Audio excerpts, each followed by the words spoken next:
Okay, alright. Update po tayo sa Katdeng Ganap for today, guys. May bago na pong kinikiligan si Alden sa ngayon, guys. Ay alam naman din natin kung ano po yun.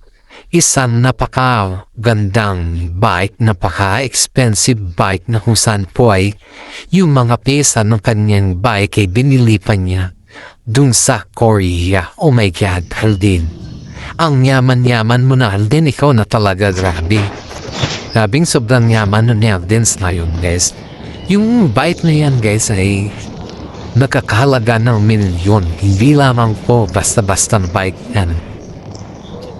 Yung pesa ng bike na yan, guys, is dun niya talaga binili kasi wala naman nabibiling ganyan dito sa Pilipinas, guys. At niyan, guys, selos naman si Catherine dahil si Alden po ay mas interesado siya sa pagbabike kesa sa imbang maging bisitahin si Catherine. You know, guys, hindi naman sa mas interesado siya sa pagbabike. Kaso nga lang kasi nababoringan siguro si Alden dahil wala pa naman silang mga movie. Wala pa naman silang ginagawang movie.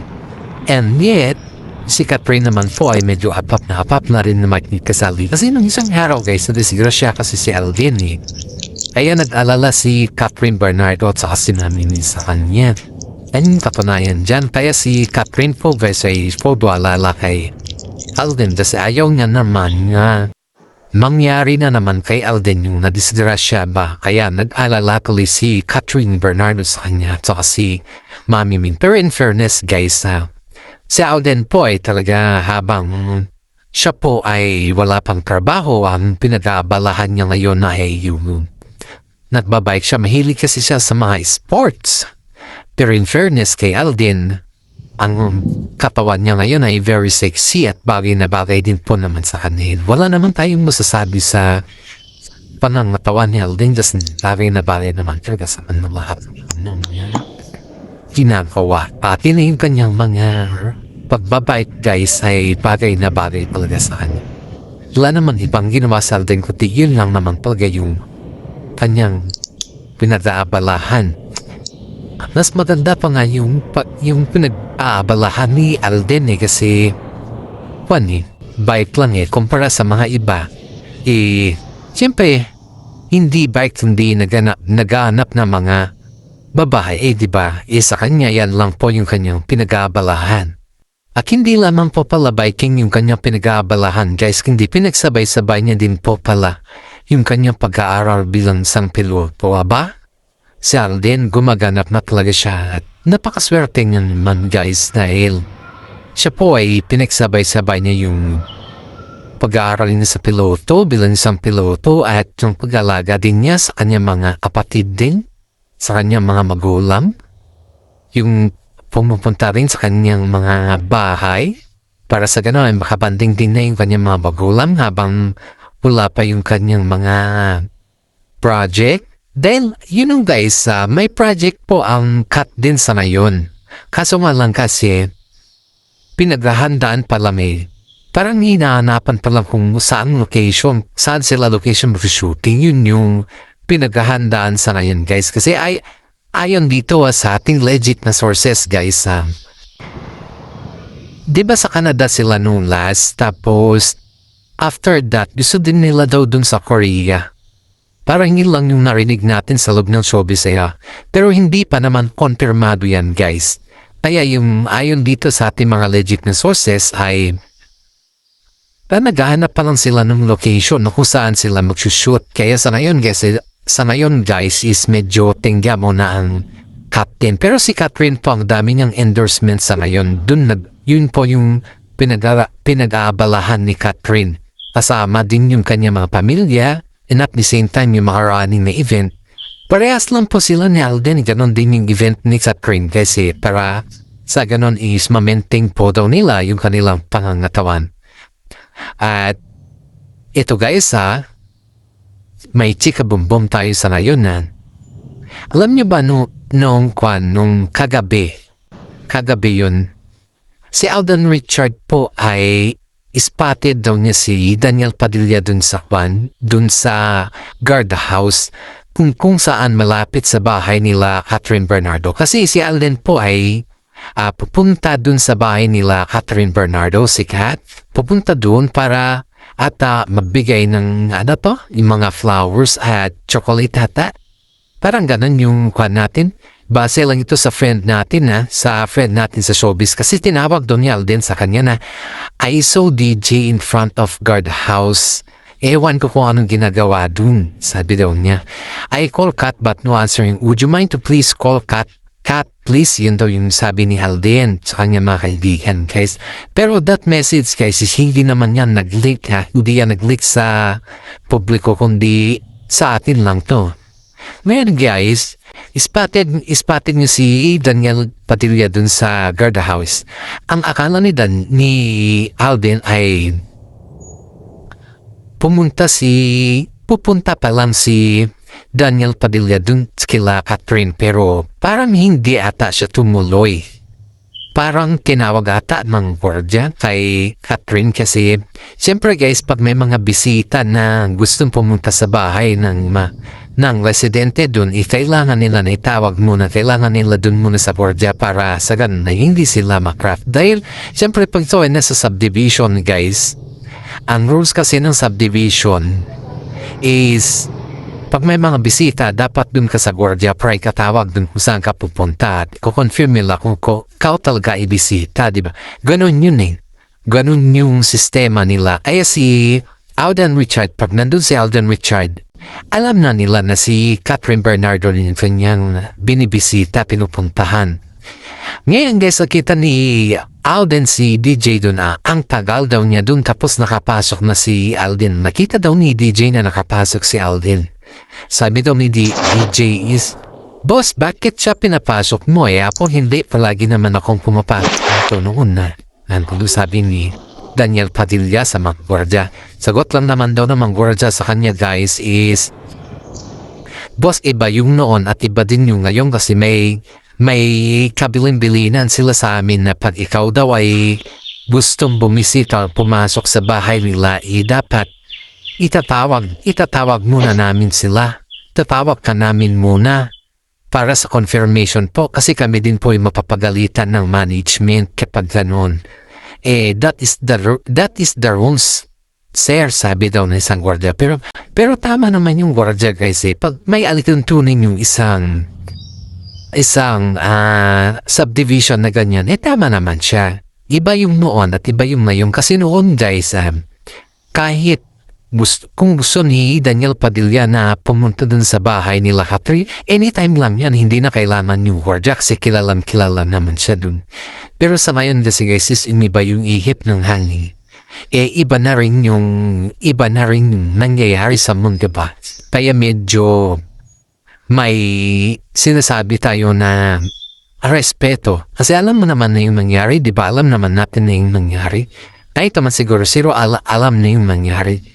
Yan yung ayaw ng gwardiya na baka papapasukin daw nila si DJ, sila naman yung mananagot. Which is tama naman. Respeto ba? Yun yung sabi ng mga gwardiya kay Daniel Padilla. Pero wala naman nagawa si Daniel Padilla guys. Wala siyang nagawa dahil yung mga gwardiya po ay nananatiling kay Catherine pa rin yung kanilang simpatya. At that time guys, ay yung nanatili kay Catherine pa rin yung kanyang simpatya. That time guys ay hindi po nakapasok si Daniel Padilla. Nandun lang sa gwardiya at wala. Hindi siguro sinasabot ni Catherine yung tawag ng mga gwardiya. Kasi kasi guys, pag wala pang confirmation yung may-ari ng bahay na kung saan ay bibisita ka sana, kung wala pang confirmation yun, ibig sabihin hindi ka allowed na pumasok sa compound. Kaya sabi daw ni Alden Richard, I think hindi siya pumasok kasi tagal niya na dun nung pagbalik ko, almost how many hours na ako sa bahay nila. Umaga ako pumunta and then hapon ako bumalik, nandun pa rin siya. Hindi siya pinapasok kasi walang confirmation about kila Catherine at saka si Mami. Yun daw yung sabi ni Alden Richard. And now, itong si Daniel Padilla po guys ay nagkaroon ng critic post at parang sinabi niya na nakalimutan mo na ata na may 12 years tayong nakaraan. Wow! Ang sabi guys sa ito ha? Ito ang sabi dito ha? Parang nakiusap daw si Daniel Padilla sa kanyang mami na pag-uusapan nata si Catherine na yung bang babalik sila sa dati kahit man lang daw makaibigan or yung kahit man lang daw makaibigan guys. Yun daw yung pag-uusap ni Daniel Padilla sa kanyang nanay about kay Catherine Bernardo guys na yung nanay daw niya is pag-uusapan daw si Catherine pero hindi natin alam guys kung gagawin naman yun ni Carla Estrada kasi almost naman ginagawa naman ni Carla yung mga kanyang kay Daniel Padilla ever since naman. Ewan lang natin kung maging okay yun kay Catherine. Kung pagbigyan niyo ulit si Daniel Padilla, baka yun na naman yung way ni Daniel para lapitan siya. Kasi na, sabi naman ni Catherine na pwede naman daw sila maging tambalan ulit. Pero hindi pa sa ngayon. Darating din daw yung panahon na maghihilom ang lahat. Yun yung sinasabi ni Catherine, which is tama naman. And we cannot force Catherine if she don't want Daniel Padilla anymore, right? Ay itong si Alden Richard guys ay sabi niya na I salute Catherine because she's controlling her feelings. Kahit ganun yung nangyari, kahit ilang taon na yung alipas sa kanila, she's still fighting for it, sabi daw ni Alden Richard. Kaya nga laking paghama ni Alden sa Catherine guys kasi nakikita niya talaga yung talaga yung pakiramdam ni Catherine kasi palagi naman si Alden yung kasama niya eh. In fairness si Alden super duper supportive kay Catherine kahit saan man si Catherine nandun pa rin siya. Kaya man sabi niya may minamahal na daw siyang babae sana yon. At alam naman natin kung sino yun. Kasi pag isang tawag lang ni Catherine kay Alden, andyan na kaagad si Alden. Iyan yung pinakamaganda daw kay Alden guys. Kasi pag si Catherine yung tumawag, isang tawag niya lang, nandyan na kaagad si Alden. Diyan daw believe si Catherine Bernardo kay Alden Richard guys kasi pag si Cat daw yung tumawag talagang nandyan na siya. Ang bilis ng oras pagdating kay Alden eh. Hindi niya talaga pinapabayaan si Catherine na yun ba maghintay. Pero in fairness si Catherine naman dyan ay kinikilig guys At sa ngayon guys dahil alam naman ni Alden yung ugali ni Catherine Bernardo ay may regalo po si Cat kay Tisoy na kung saan po ay gamit niya sa kanyang fun na run. May mga couple po silang gamit sa fun run. Yes, binili po yan ni Catherine nung nasa nagbakasyon sila sa Korea. Pero hindi kasama si Alden dyan guys siya lang po. Kasama niya mga kanyang mga kaibigan at iba pa. Pero hindi po niya kasama si Tisoy dyan. Pero in fairness sekreto niyang binigay ito kay Tisoy dahil ang dami daw naghihinala or ang dami daw nagtatanong kay Catherine kung kanino niya ibibigay yung kanyang binili. Pero in fairness walang kaalam si Tisoy dyan guys kasi pag malaman ni Tisoy na bumili si Catherine ng kanyang damit at ibibigay sa kanya ay baka sabihin daw niya na kahit ano lang okay lang. Kahit simple lang okay lang basta galing sa puso. Ganon si Tisoy kay Catherine guys. Hindi siya yung tao na namumirasa. Wala siyang ganon na karakteristik. Hindi po siya ganon. Pero si Catherine guys ay todo pa rin na suporta kay Tisoy dahil alam naman din natin na mas malaki yung magagasto ni Tisoy sa ngayon dahil sobra kasi yung kanyang gastos sa pagiging piloto. At alam din naman natin na si Catherine ni po yung kanyang sponsor. Kahit sabihin natin na mayaman si Alden guys.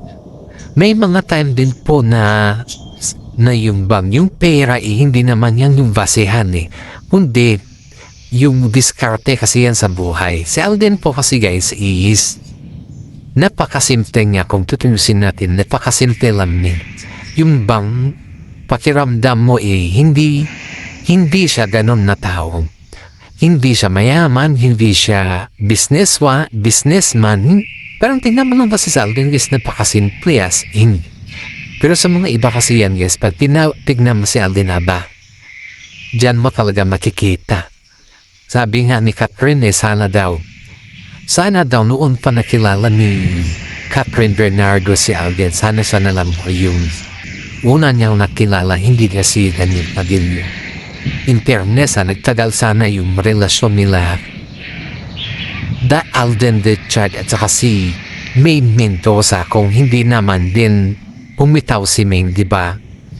Kung hindi naman din bumitaw si Maine, at saka wala naman kasing relasyon sila Alden sa si Maine noon, guys Dahil hanggang sa pelikula lang mga yun. Kasi may boyfriend naman si Maine noon na non-showbiz. Yun yung totoo dyan.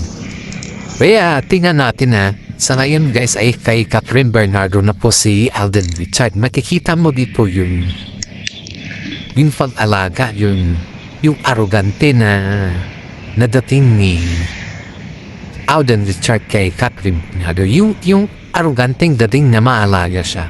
Yung napakabait niya, yung kitang-kita mo dito yung flowing niya sa lahat ng dali. Maraming mga netizen po yung umahanga kay Alden kasi kahit gaano siya kabisi guys, may mga time pa rin siya na pinagluluto din niya si Catherine Bernardo. Kasi si Alden guys ito mga basic po dito sa atin. Yung mga hindi po nakakaalam at hindi masyadong fan ng mga kapden guys si Alden po ay mahilig magluto kasi may business po siyang restaurant. Kapag nakikita niya po si Mami Min dun sa kusina, nandyan rin si Alden. Sumasaw-saw din sa parbangong kusina. Kaya nga, sabi ni Mami Min, dito ka na lang titira Alden para makinuhan mo ko sa kusina. Ganun po si Mami Min, ganun po siya ka-love. Ganun din po niya ka-love si Alden guys. Kitang-kita naman natin yan, di ba? Alam naman din natin yan. Kaya marami mga netizen po nitutuwa kay Alden kasi yung kasabihan po na para hindi ka iwanan ng isang babae ay bisyugin mo siya, nutuan mo siya. Hanggang guys. Yun yung stomach first before others, ganun po yun Yan po yung panresa, yan po yung kasabihan natin. At hindi lang natin lahat tayo kasi nga mas malaga pa rin yung stomach bago ang iba. Maraming mga netizen po ang nagsasabi na napakaswerte ni Catherine Bernardo na kung saan ay maalaga na nga marunong pa magluto. Diba? Superman niya talaga pa si Alden Pero si Mami Min guys hindi naman lingit sa kalaman ng lahat na si Mami Min po ay botong-boto kay Alden. Nung nigaluhan pa niya ito si Alden Richard guys. May isang relo. Parang pasasalamat niya dun dahil sa sobrang lasing ni Catherine noon sa kanyang birthday ay si Alden po yung nag-alaga sa kanya. Yun yung time na rinigaluhan kay na si Alden Richard ng relo. Parehas lang po guys couple ng relo ni Alden Richard sa ni Catherine Bernardo. Couple po yung kanilang relo na regalo po ni Mami Min sa kanila. Kasi nakikita kasi ni Mami Min guys na halos yung mga ginagamit ng dalawa, yung mga couple lang po, yung mga bracelet, ganun po, walang mga damit, mga sapatos, ganun lang po, mga shades, ganun lang po yung couple na ginagamit na nakikita ni Mami Min sa mga gamit ni Tisoy at saka si Catherine guys. Pero wala pang watch, pero si Mami Min po ay bumili talaga ng watch para sa dalawa para magkaroon ng couple. Yan po yung sabi nila dito guys. At hindi lamang po sabi pala yan guys, actual po yan ang nakita natin. Kaya maraming salamat. Shout out po sa mga senior citizen dyan na mahilig manood sa ating YouTube channel. Paki-like and share naman po kasi isang napakagandang pagkakataon na binigay nyo sa akin para makatulong din po tayo sa ating YouTube channel. Paki-like and share naman po yung ating update para sa ganon ay marami po tayong maibabahagi sa kanila. God bless po.